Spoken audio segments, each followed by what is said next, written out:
What's up, besties? Panibagong araw, panibagong episode na naman ang inyong matutunghayan. This is Crystal Lim, ang inyong sporty bestie na makakasama niyo tuwing linggo para sa Passports, ang inyong passport sa sports.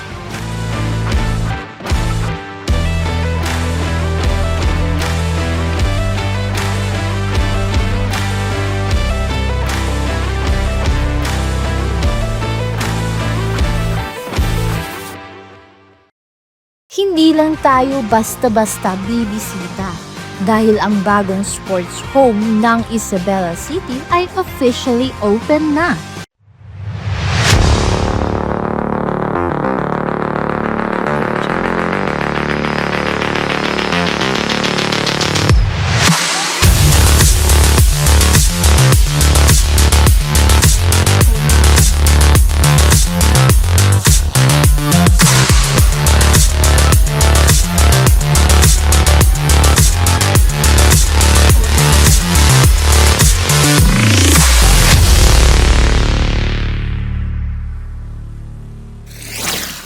Matagal nang pinangarap, matagal nang hinintay, at ngayon, sa wakas, nariyan na.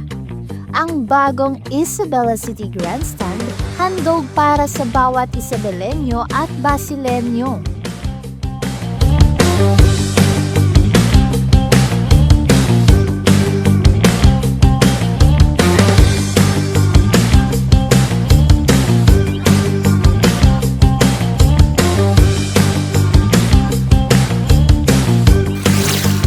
Noong ika-6 ng Mayo, formal na pinasinayan ang mga bagong infrastruktura ng Kagawaran ng mga Paggawain at Lansangang Bayan o DPWH at Isabela City District Engineering Office sa pamamagitan ng inisyatiba ni Kinatawan Mujib Hataman. Personal na dinala rin ni Mayor Dada ang nasabing turnover. Maraming salamat po. Hindi ko po ito show. Tayo ho ay tatanggapin po natin ngayon. Finally, ang turnover po sa atin mula sa DPWH ng ating grandstand, ng ating sports complex na through the initiative po of Congressman Mujib Hataman. Nagpapasalamat po tayo sa kanya. And of course, binabati natin ang mga taga-Isabela. Hindi lang ho taga-Isabela, kundi buong taga-Basilan. Kasi lahat ho tayo ay mapapakinabangan natin ito. Hindi lang ng mga bata, kundi pati ng mga matatanda. No, na sabi nga nila, sabi nung iba, pangarap lang po to dati. Ngayon ho, alhamdulillah, nagkatotoo na. Isa na naman hong patunay na walang imposible, basta nagtatrabaho tayo, basta pinaiiral natin ang mabuting pamamahala, basta ibinibigay natin sa tao kung ano yung para sa kanila. Kasama rin dito ang groundbreaking para sa itatayong multipurpose building sa mismong grandstand. Ang multipurpose space para sa training, meetings, events at higit pa. Magandang umaga po sa atin lahat. So finally ho, bubuksan yung Isabela City Grandstand. Original ito, Basilan National High School Grandstand. Kasi alam ho natin yung kwento ng grandstand na to. Lahat nung nag-aaral sa Basilan National High School at naging estudyante, kasama ho tayo lahat na maglinis dito pag panahon ng PE natin. Ako ho, first year at second year ko alala ko. Naglilinis ako dito lagi every time na PE namin. Kaya hindi ko makakalimutan ang grandstand na to. So all in all ho, mapansin nyo, itong first phase na ground break natin more than 100 million. Bakit? 20 million sa drainage, 40 million para dito sa field, pati yung concreting. Kasama na yung asphalt. Tapos yun ho, kung hindi ako nagkamali, 25 at yan ay 40 million. So, yun yung kabuuan na ground break natin ngayon. So, ang pakiusap po namin, iti-turn over natin to sa city government. Dahil mahirapan din ang DepEd na mag-manage nito. At pangalawa ho, itong grandstand naka-MOA ho. prior pa sa assumption ni Mayor as Mayor ng Isabela City sa City Government of Isabela. So sa ating lahat, alam ko mahilig tayong mag-jogging, mahilig tayong mag-walking. So i-maintain ho natin, mahirap to. Mahigit 200 milyon yung halaga nito bago magawa. After ilang dekada ho, alam ko yung mga Basilan National High School student at DepEd, pwede na silang mag-host ng Zipraan next year dito sa ating lungsod. Maraming salamat sa inyong lahat. Assalamualaikum warahmatullahi ta'ala wabarakatuh. Pero teka, hindi lang ito formal na turnover besties. Isa rin itong masayang selebrasyon. Pinangunahan ng DepEd Isabela City Schools Division ang fun run at Zumba na nilahukan ng mga estudyante, guro, opisyales at residente. Dito pa lang, ramdam mo na that this place belongs to the people.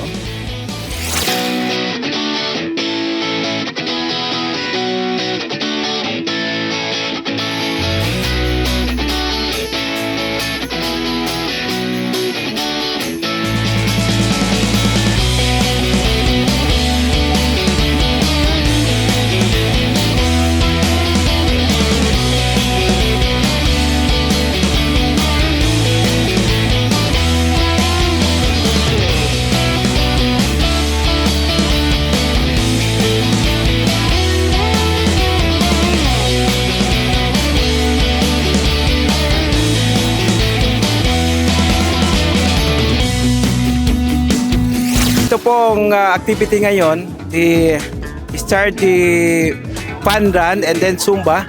It's just the preliminary activities, no? Ang highlight talaga dito ay ang turnover of the grandstand, no? And the two bleachers, completed bleachers. Ito po project ni Congressman. Ito po request ni Congressman na magkakaroon ng preliminary activities before the turnover ceremonies. Itong project na ito, itong grandstand sports complex natin ay actually hindi para sa atin pero sa ating mga kabataan, especially the new generations. So masaya po ang DepEd dahil sa initiative po ni Congressman at saka ni Mayor para ma-realize itong project na ito. So yan lang po, sir. Magandang umaga po. Kinagagalak po ng Philippine Army na lumahok sa papanran at saka pa Zumba ng DepEd. Basta po sa DepEd, lagi naming susuportahan yung mga programs nila. Masayang-masaya po kami at naka-join kami dito sa kanilang programa. Maraming salamat po. Ngayong bukas na ito, makikita mo ang buhay at sigla ng bawat Isabelenyo. May lugar na para sa laro, may espasyo para sa ehersisyo, at higit sa lahat, may sentro ng komunidad na bukas para sa lahat. Nakapanayam naman natin ang mga atletang Isabelenyo. Pakinggan natin kung ano nga bang masasabi nila sa bagong grandstand ng lungsod.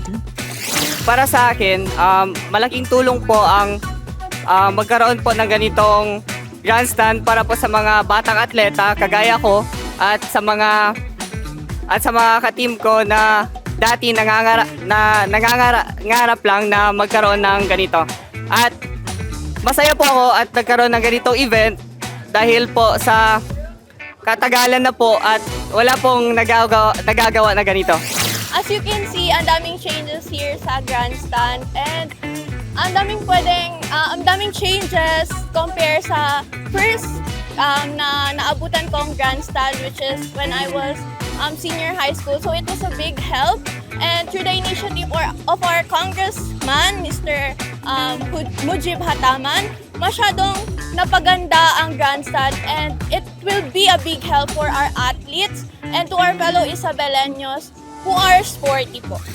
And masasabi po namin na na-open na po yung grandstand na maganda po yun dahil magagamit na po ito, and bilang player magagamit namin ito ng maayos at hindi na kami magpunta ng ibang lugar para like jogging or something. And sabot sa Fun Run po, ang saya naman po. At ako po ay nahilo kanina pero masaya naman po. Ang magandang umaga po sa inyong lahat. ngayong araw ay nagsagawa tayo ng Zumba dito sa Grandstand, which is a very isang malaking tulong din siya sa ating mga kababayan upang sa gayon yung mga tao na palagi na lang sa bahay at yung mga kabataan din na tulad namin na lagi na lang sa bahay na ngayon ay nagbabakasyon na rin, ay malaking tulong din ito upang hindi lang sila tutok talaga sa mga mobile phones.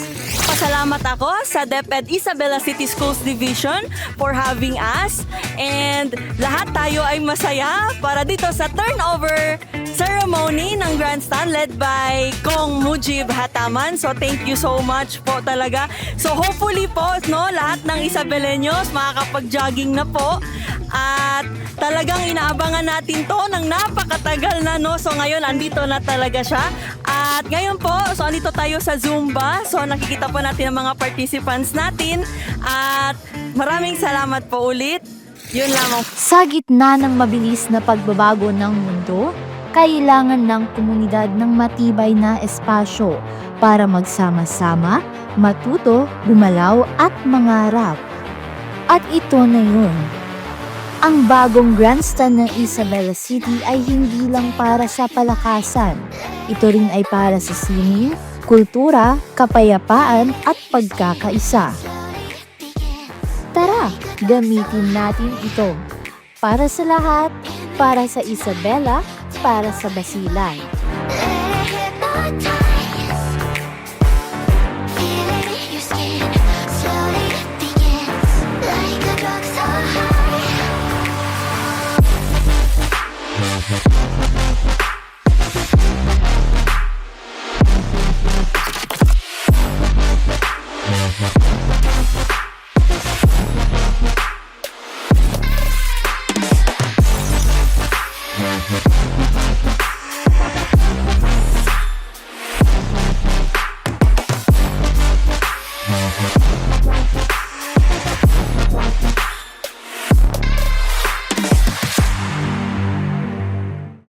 And that was it, you all guys! Sana'y nag-enjoy kayo para sa episode nito. Kita-kits sa susunod na episode kasama pa rin ang inyong sporty bestie, Christine, para sa Passports, ang inyong passports sa sports.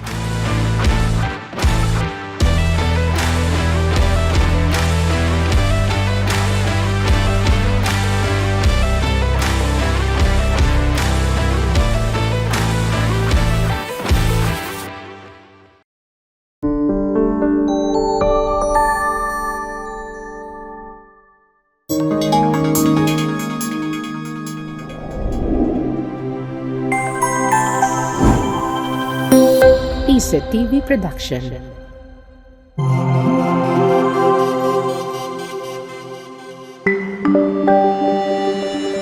Your only island TV channel.